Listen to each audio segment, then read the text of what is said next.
नमस्कार दोस्तों, स्वागत है आपका अपने YouTube चैनल वाईफाई बुक में। आप सभी को पता है कि हमारा जो बोर्ड एग्जाम है वो आने वाला है, जो हमारा फरवरी में पेपर है। तो आज हम बताने वाले हैं आपको जो हमारा फिजिक्स चैप्टर है ना, साइंस में जो फिजिक्स भाग है उसमें से हमें जो इम्पोर्टेंट फॉर्मूले हैं उसके बारे में हम आज इस वीडियो में बात करने वाले हैं। तो वीडियो को एंड तक जरूर देखें और अगर आपने फार्मूले के बारे में अच्छे से जान लिया तो कम से कम नहीं तो 30 नंबर आएंगे ही आएंगे इस चैप्टर से। तो चलिए पहला फार्मूला देखिए, हम लिखे हैं दर्पण का सूत्र, जो प्रकाश का होता है। पहला नंबर क्या है? दर्पण यानी मिरर का जो फार्मूला होता है। ठीक है, मिरर का जो फार्मूला होता है F = R/2। पहले चीज देखेंगे हम, ये जो फोकस दूरी है ना, F से होता है फोकस दूरी। फोकल लेंथ जो हमारा होता है, फोकल लेंथ अगर नहीं दिया है, अगर रेडियस दिया हुआ है, वक्रता त्रिज्या दिया हुआ है, तो हम क्या करेंगे उसका आधा कर देंगे तो क्या निकल आएगा हमारा फोकस दूरी। देखिए यहाँ पे लिखा है R = वक्रता त्रिज्या बराबर जो होता है, वक्रता त्रिज्या होता है R से और F से क्या होता है फोकस दूरी, यानी फोकल लेंथ F से होता है।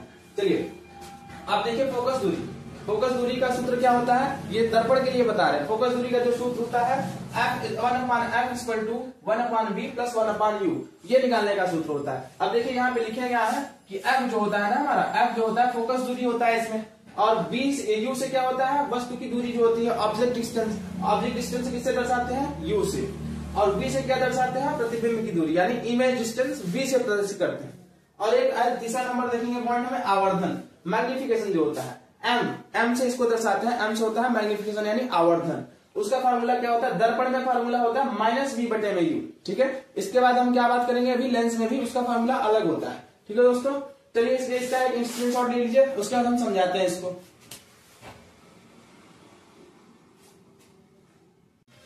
तो दोस्तों देखिए, अभी हमारा ये दूसरा फार्मूला है, ये है स्नेल्स लॉ। ये प्रकाश चैप्टर का ही है। स्नेल्स लॉ यानी कि जो हमारा प्रकाश का आप जब अपवर्तन पढ़ेंगे, अपवर्तन में क्या आएगा, वो सारे फार्मूले जो पहले बता चुके हैं। अगर हम प्रकाश का परावर्तन पढ़ेंगे ना, जो विरल से सघन माध्यम में आता है, तो वो उसकी चाल क्या हो जाती है, कम या धीरे हो जाती है। तो वही इसमें फार्मूला लगता है स्नेल्स लॉ जिसको बोला जाता है। उसका फार्मूला होता है sin I/sin R, जो होता है रिफ्लेक्टिव इंडेक्स जिसको बोलते हैं। ठीक है, वो कांस्टेंट होता है। दूसरा फार्मूला देखेंगे 2n1 = n1/n2, ये भी फार्मूला का यूज होता है। वो सेम टू सेम मैग्निफिकेशन जिस तरह से फार्मूले में लगता है वही चीज है। अब पावर जो होता है 1/f।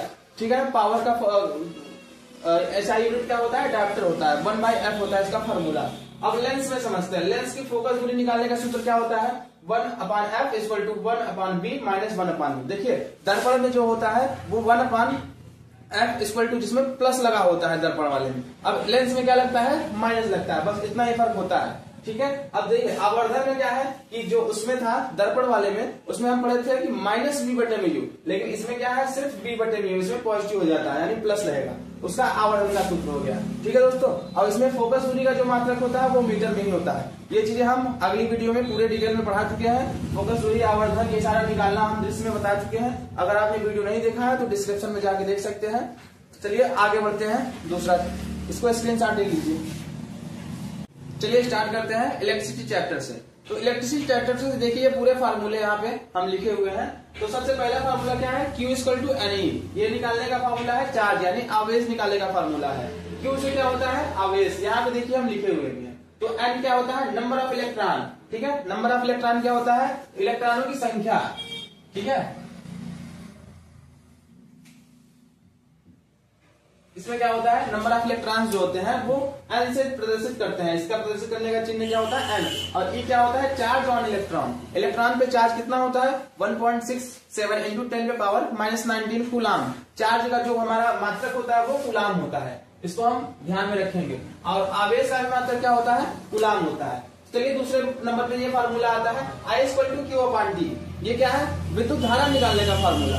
आप लोग विद्युत धारा इलेक्ट्रिसिटी चैप्टर में पढ़ेंगे तो वो विद्युत धारा निकालने का सूत्र होता है। क्या लिखा हुआ है यहाँ पे, I = Q/T। Q से क्या होता है, अभी बताया हमने, चार्ज होता है। ठीक है, जिसमें चार्ज दिया हो, यानी कि चार्ज आवेश दिया हो और समय दिया हो तो विद्युत धारा निकाल सकते हैं। इसको हम एक डिटेल में वीडियो बनाए हैं, उसको आप देख सकते हैं क्या क्या होता है। हम इसमें सिर्फ बता रहे हैं कि फार्मूले बारे में कैसे हम निकालेंगे इसको और क्या क्या इससे निकाल सकते हैं। इसमें देखिए I की वैल्यू अगर दी है, Q का निकालना है तो वो भी निकल जाएगा, T दिया है, समय निकालना है तो भी निकल जाएगा, यानी कि तीनों फार्मूले हम बना के निकाल सकते हैं। ठीक है, तो देखिए आई अगर नहीं दिया है, इसमें विद्युत धारा निकालने का सूत्र है Q अपॉन T। Q कहाँ पे है, ये आवेश दिया हो और समय दिया हो तब निकाल सकते हैं। और दूसरा नंबर देखिए अब क्या है, ओम्स लॉ। ओम्स लॉ से क्वेश्चन बनते हैं। तो ओम्स लॉ जो होता है V प्रोपोर्शनल I, यानी जो V का मान अगर बढ़ेगा तो I का मान भी बढ़ेगा। तो इसमें फार्मूला बन के आएगा V इक्वल टू IR। ये सभी लोग पढ़े हैं, V इक्वल टू IR होता है ओम्स लॉ। यहाँ पे R क्या होता है, कांस्टेंट होता है। ये V यानी वोल्टेज पे निर्भर नहीं करता है रेजिस्टेंस, ठीक है। तो चलिए अब रेजिस्टेंस का फार्मूला देखते हैं। ये क्या है, रो L बाई A। यहाँ पे क्या होता है, एरिया यानी क्षेत्रफल के व्युत्क्रमानुपाती होता है प्रतिरोध। तो यहाँ पे देखिए रेजिस्टिविटी निकालने का फार्मूला क्या होता है, रो। ये प्रदर्शित करने का चिन्ह होता है रो। अब ध्यान देंगे कि ये रो हमारा टेम्परेचर पे भी निर्भर करता है और वो कौन सा मेटल है उस पर भी निर्भर करता है, ठीक है दोस्तों। तो चलिए अब यहाँ पे एरिया जानते हैं, ए से क्या होता है, क्षेत्रफल होता है। अब ध्यान देंगे हम एक फॉर्मूला एक ट्रिक बता रहे हैं कि अगर ओम्स लॉ कोई भी दिया हो तो हम उसको निकालेंगे कैसे। देखिए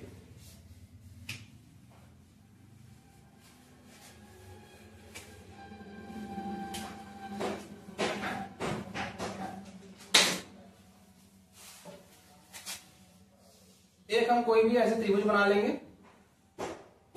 और बीच से एक लाइन और एक नीचे से, ठीक है। फार्मूला हमें ओम्स लॉ का पता ही है, क्या होता है, V इक्वल टू I और R। देखिए इसमें से तीनों फार्मूला हम बना सकते हैं। अब क्या क्या निकलेगा इसमें हम देखेंगे। एक फार्मूला तो सभी को पता है, पहला नंबर जो बनता क्या है, V इक्वल टू IR। देखिए ये कहां से निकल रहा है, अगर हम V का मान दिया हुआ है, देखिए यहाँ पे अगर V का मान दिया हुआ है तो आमने सामने देखिए क्या क्या है। अगर हम इसको बंद कर ले तो I और R ही है, ठीक है। तो V के सामने क्या लिखेंगे, I और R लिखेंगे। चलिए दूसरा नंबर, अगर हमें यहाँ इलेक्ट्रिक करंट यानी विद्युत धारा निकालना है तो यहाँ I लिखेंगे और हम किसको बंद करेंगे, I को बंद करेंगे। देखिए हमें क्या दिख रहा है, V ऊपर दिख रहा है, R नीचे दिख रहा है। तो हम यही साफ साफ लिखेंगे, यहाँ पे V ऊपर की साइड लिखेंगे इक्वल टू V ऊपर और बटे में R नीचे। देखिए ये दूसरा फार्मूला बन गया। अब तीसरा देखिए क्या बचा है, अभी R निकालने का फार्मूला यानी रेजिस्टेंस निकालने का फार्मूला। अब यहाँ पे देखिए रेजिस्टेंस निकालने का फार्मूला, हम रेजिस्टेंस की ओर हाथ रखेंगे। क्या दिख रहा है, ऊपर V दिख रहा है और I दिख रहा है। अगर V I ऊपर नीचे दिख रहा है तो हम ऊपर लिखेंगे V और नीचे लिखेंगे I, ठीक है। ये देखिए ओम्स लॉ का यानी ओम के नियम का तीनों फार्मूला बन गया है। चलिए और आगे शुरू करते हैं।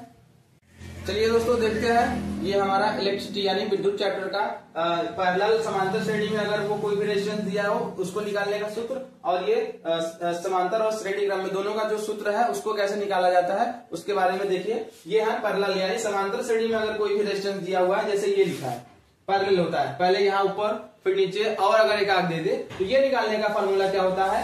इसमें Rn का मतलब पता होगा आपको कि Rn क्या है, वो रेजिस्टेंस की संख्या है जो हम निकाल रहे हैं। और आगे क्या है, 1/Rn यानी रेजिस्टेंस का पहला जो है वो प्रतिरोध लिखेंगे हम, इसका मान और यहाँ दूसरा मान, और जितने भी दिए हैं ऐसे ही जोड़ते रहेंगे और इसको हल करेंगे तो हमारा नंबर ऑफ रेजिस्टेंस निकल के चला आएगा।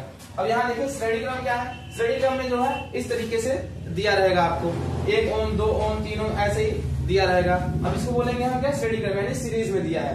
तो इसको निकालने का फार्मूला इसी होता है, Rn equal to R1 plus R।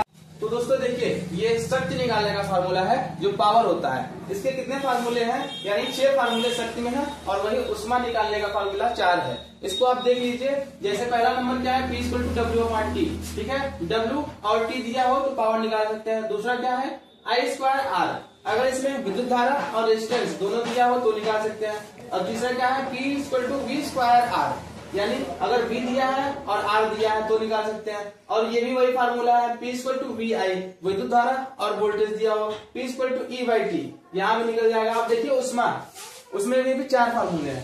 H से क्या होता है, I square RT, H equal to V square बटे में RT, H equal to VQ, H equal to VIT, ये इतने फार्मूले होते हैं। अगली वीडियो में हम इसको एक न्यूमेरिकल के साथ, आपको फार्मूले के साथ न्यूमेरिकल भी बताएंगे। अगर आपको वीडियो अच्छी लगी हो तो चैनल को सब्सक्राइब जरूर करें, ठीक है, ताकि आने वाली जो अपडेट्स है वो आपको सबसे पहले मिल सके। तब तक के लिए धन्यवाद।